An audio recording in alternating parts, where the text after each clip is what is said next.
اللوحة التي تلي تبين ما ذكرناه في مطلع هذه اللوحات، وهي أن حفصا يراعي خط المصحف فيما كتب مقطوعا وموصولا.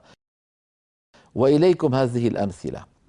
أما المثال الأول في هذه اللوحة فهو قوله تعالى في آخر سورة الإسراء: أيا ما تدعو فله الأسماء الحسنى.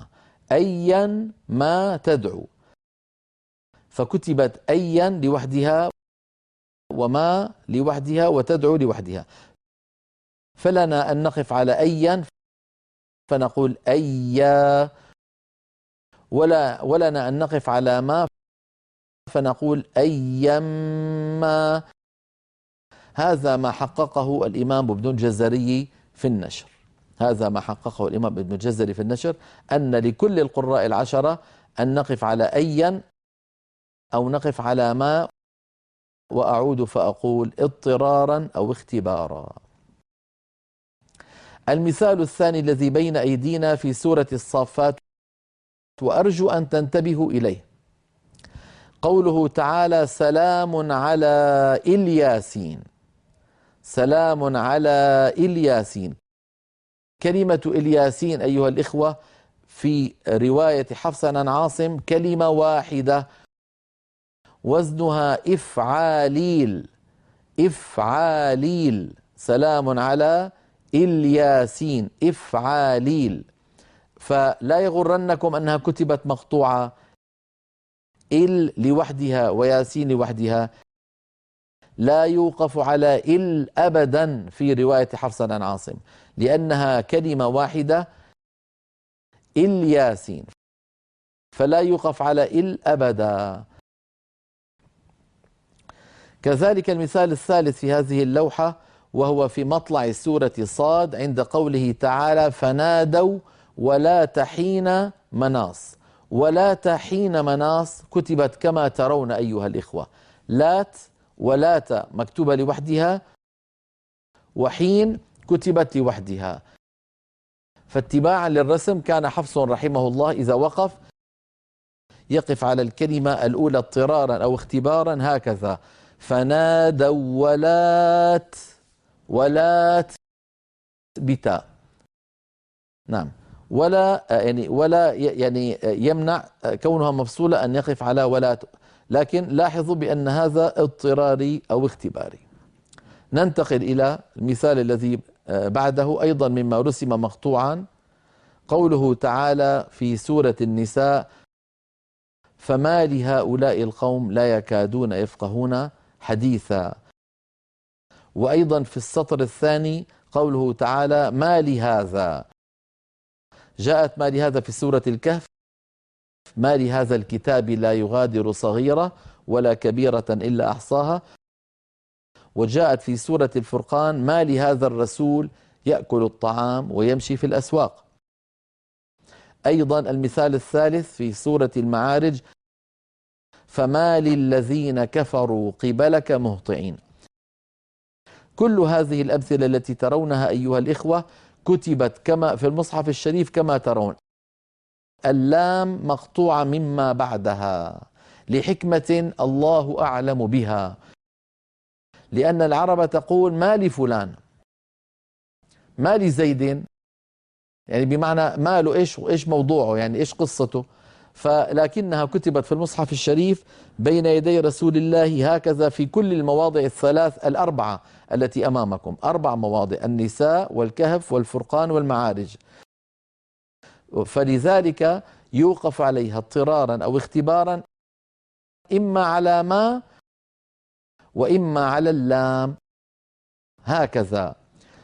بالنسبة للمثال الأول نقول فما أو نقول فمال، وبالنسبة للمثال الثاني نقف ما أو مال، وبالنسبة للمثال الثالث نقف فما أو فمال.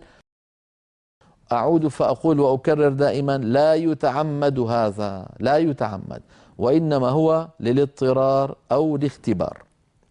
ننتقل إلى اللوحة التالية فيها 4 أمثلة. قوله تعالى في سورة المطففين: وإذا كالوهم أو وزنوهم يخسرون.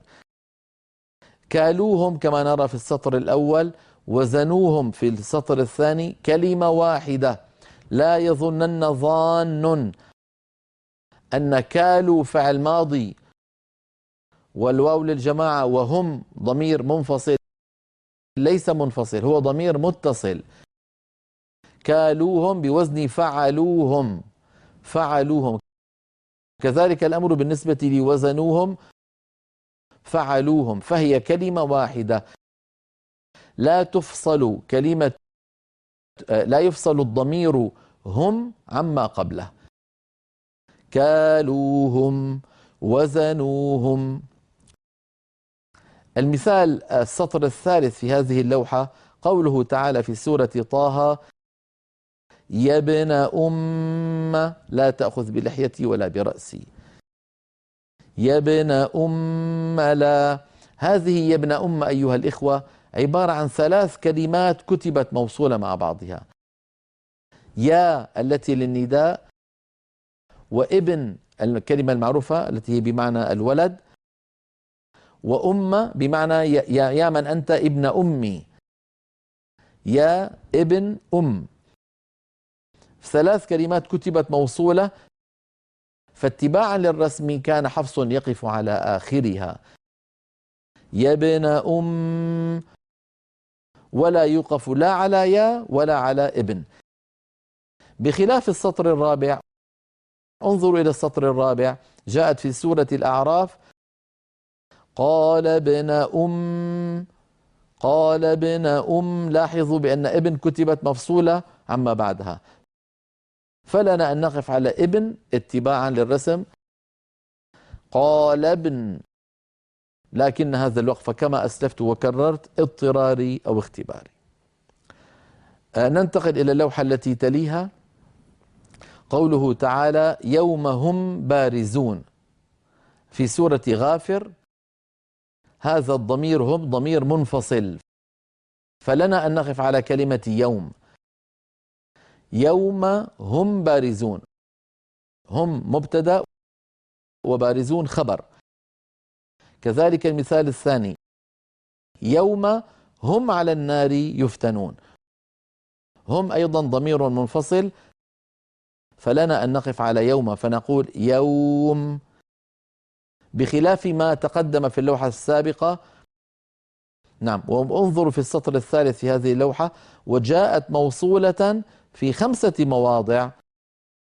انظرها في المعجم المفهرس لألفاظ القرآن الكريم للأستاذ الشيخ رحمه الله محمد فؤاد عبد الباقي، الله يرحمه ويغفر له، هذا العالم المصري الجليل. من هذه ال5 مواضع، منها هذا الموضع، موضع الطور: يومهم الذي يوعدون، أو يومهم الذي فيه يصعقون، يومهم الذي. فلاحظوا بأن يومهم مكتوبة موصولة، والضمير هنا ضمير متصل وليس ضميرا منفصلا. الضمير أقصد به هم، يومهم الضمير متصل، فلا يقف على يوم. إذن إن رأيناها في المصحف مفصولة كالسطر الأول والثاني، لنا أن نقف على يوم. وإن رأيناها في المصحف موصولة كما في السطر الأخير، ليس لنا أن نقف إلا على الكلمة كاملة يومهم. هذا ما يتعلق بهذه اللوحة.